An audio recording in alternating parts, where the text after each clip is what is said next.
gears shift perfectly. And by the way, this car already has over 1 million kilometers on the odometer.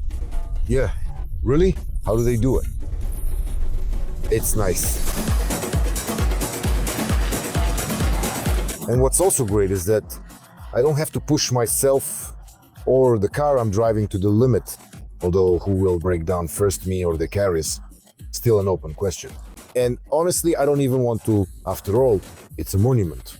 Just like any of the 12,000 exhibits in the museum complex of civil and military technology, which is just 15 minutes from Yekaterinburg, but there's definitely room to drive around here. No joke, the area is still 85,000 square meters. Do you think it's comfortable to sit behind the wheel? Well, for me it is. After so many years filming cars, my body has learned to quickly adapt to different interiors. But honestly, it's cramped in here, especially for my left shoulder. And do you know how these discoveries ended up in Russia? 2 huge Antonov and 124 Ruslan cargo planes flew to England to pick up brand new cars painted in sandglow and then drove in a convoy through the heart of our motherland, Red Square. This is the second time in my life that a story about a car will feel more like unboxing a package, though not from a distance, but from the past.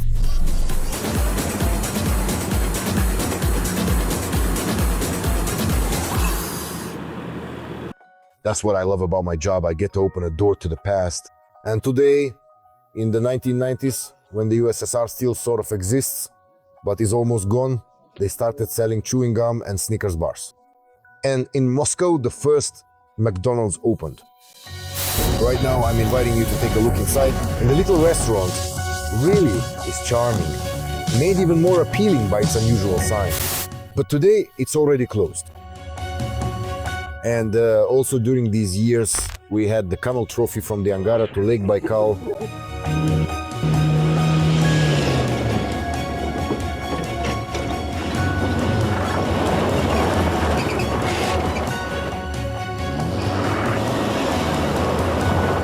So, shall we go?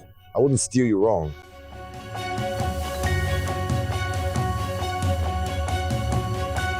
First, a few words about what the Camel Trophy actually is. At that time, it was a super popular competition testing the off-road capabilities of four-wheel drive vehicles.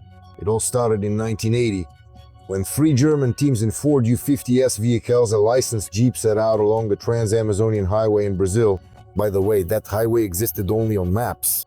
In reality, it was nothing but impassable terrain through the jungle. They had such wild encounters with monkeys, which, as everyone knows, are plentiful in Brazil, that when they returned, they all exclaimed together, "We want more!" And that's how it all began. And here is that very Land Rover Discovery, one of 16 vehicles that drove from Bratsk to Irkutsk in 1990. By the way, Camel Trophy participants were amateurs. Winners did not receive any cash prizes. The only reward for all participants was a copper plaque inscribed in English with "You did it," along with the participant's name and the organizer's signatures.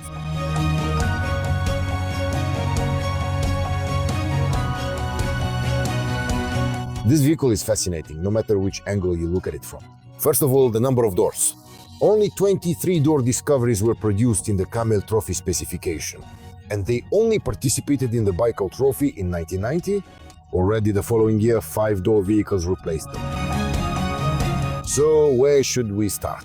It's hard to know where to look first. Well, probably with a few technical specs of the Disco itself. And let's start with the engine.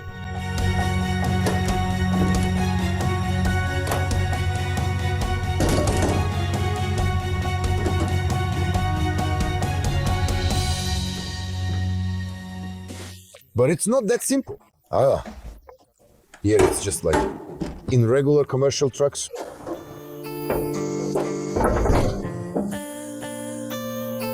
Under the hood hides a diesel engine, 4 cylinders, inline configuration, 2.5 liters in displacement, turbocharged with 113 horsepower. By today's standards, that's not a lot for a 2-ton vehicle. But tractor-like torque characteristics, Unpretentiousness and reliability are exactly what the doctor ordered for competitions like the Camel Trophy. By the way, the odometer already shows over 1 million kilometers. So when we talk about the engine's reliability, it's not just empty words. The aluminum paneling, the paint is peeling off, but it's aluminum after all. Everything's just fine. And this car was driven by Mark Semenovich Podolsky. He recently turned 75, if I'm not mistaken. He's a master of sports and teaches at Madi. A very good person.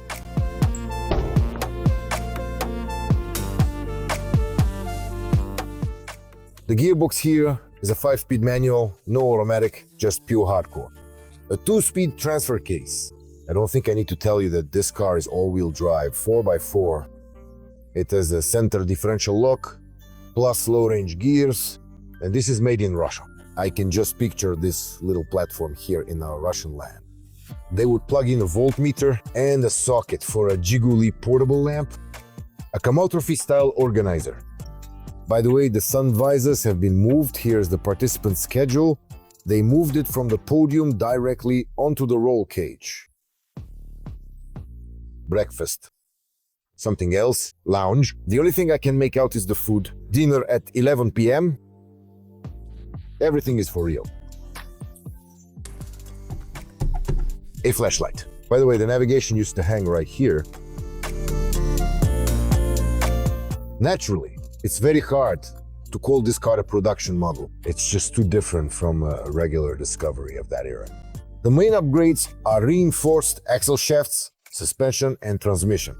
There is heavy-duty protection for the front and rear overhangs of the body. This is the lifting mechanism. Everything is convenient. There's more than enough space in the back row as well, and the rear seats fold down. And the rear seats are also covered with waterproof covers. Why only the rear ones? Good question. Probably just in case, but there really shouldn't be any passengers here. There are nets, like in train cars. On the roof, there's an expedition roof rack with a load capacity of almost half a ton brown church, which translates as brown church. What it all means is unclear. All the grills and wire barriers are from the same company. The roll cage comes from the factory, from the in-house SVO Division Special Vehicles operations. The auxiliary lighting is also from their Hella, every scout's dream. Inside there are branded seat covers. There used to be a map reader and rubber floor mats. Of course, there's a winch and lots of little details which we'll take a closer look at. Have you seen the ashtray? Just like on the ZIL 130. And here's a seat with a burn mark. What you absolutely can't do without off-road is a zip kit. For those who don't know, a zip kit is a set of spare parts, equipment, and tools.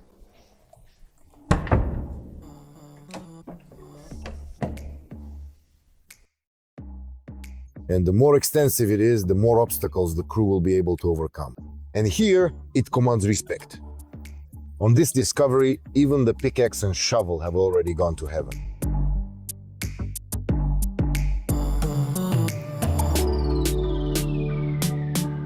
This is exactly where the display for the Trophy Discovery will be.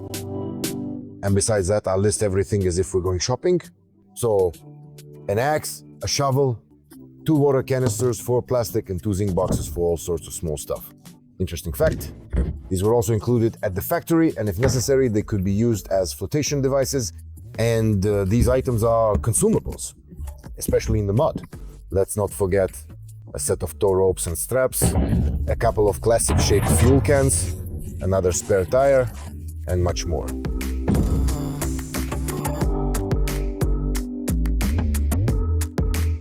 Honestly, the shelves look like some kind of homemade garage project. But they're made perfectly. And the most interesting thing is that they're removable. Removable shelves. And they're fastened to the rear safety grille securely.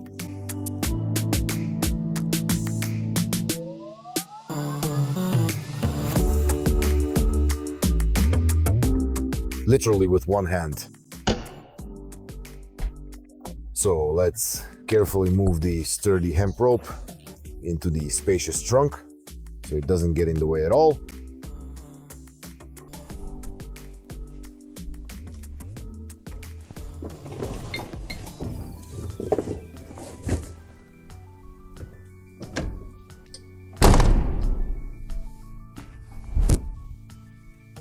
A spacious trunk with rails, and you already know how many kilograms of cargo it can handle. So here, it's all about the essential equipment for winching. The various pulleys, the strong shackles, and the durable ropes. I must admit, I'm not a seasoned jeeper, so I might not be calling all of this specialized equipment exactly right. And of course, there's the crucial winch control remote. Here's the answer to the question. The winch is controlled from inside the cabin. The very best friend of trophy raid participants is an electric winch. Without it, there's absolutely nothing you can do off-road, especially in challenging conditions.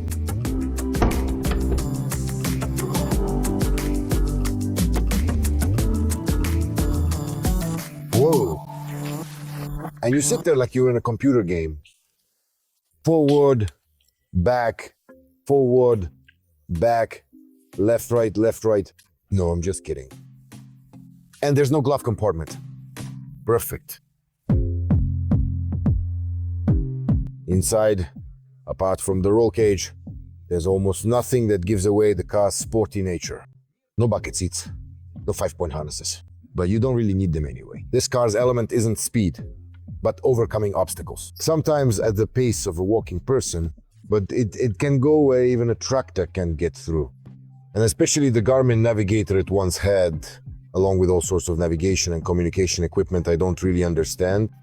Now I'm going to drive a car that has traveled over 1 million kilometers. And not on smooth roads, but in places where there are basically no roads at all. And that makes my heart race. Although maybe that's just tachycardia.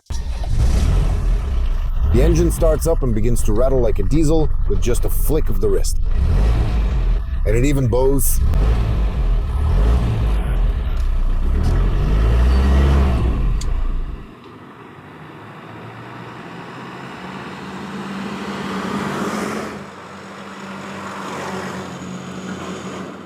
The gear ratios and the gearboxes are chosen according to off-road standards. First gear is very short, and under normal conditions, you can and should start off in second. We leave first gear as a low range for not so extreme off-roading. For the really tough stuff, there's a transfer case. I can say the same about the steering wheel. Of course, the car doesn't handle with jeweler's precision, but for a vehicle that's over 30 years old, it's very respectable. Plus, there's a power steering system here, plus a damper. And all of it works. And of course, it leans in the corners. The snorkel kind of hints that the car isn't afraid of deep water either. The fording depth is over 1.5 meters. And if you encounter sand along the way, that's not a problem either. For that, there are Centrex special skids that are placed under the wheels. They reduce the pressure on the supporting surface to prevent the vehicle from digging itself in. This car is definitely capable of picking up speed. Here I am already shifting into third, now into fourth.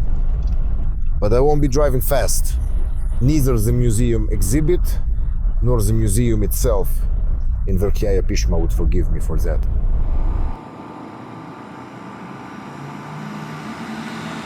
By the way, after the Baikal Camel Trophy 90 ended, the vehicle stayed in the country and crews trained on it for other Camel Trophy raids. And the range of places it was used afterward is truly astonishing.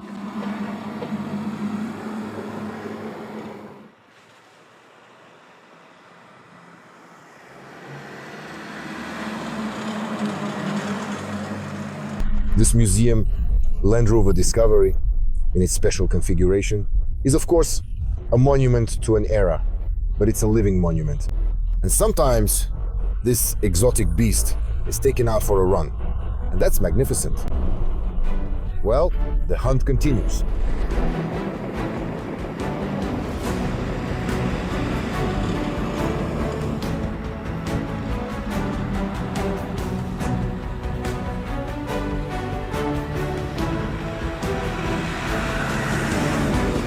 Here's another unconventional ending for you.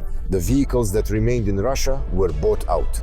Those that weren't bought out were sent back to England. And there they are, highly valued. But there's one catch. Before being sent to the Camel Trophy, everything unnecessary for the Camel Trophy was removed from the vehicle. And what you got was basically a UAZ, an honest-to-goodness Iron Horse. And to restore a Discovery back to factory condition, you'd need another suitcase full of money. It's very expensive. But we're fine with it as is.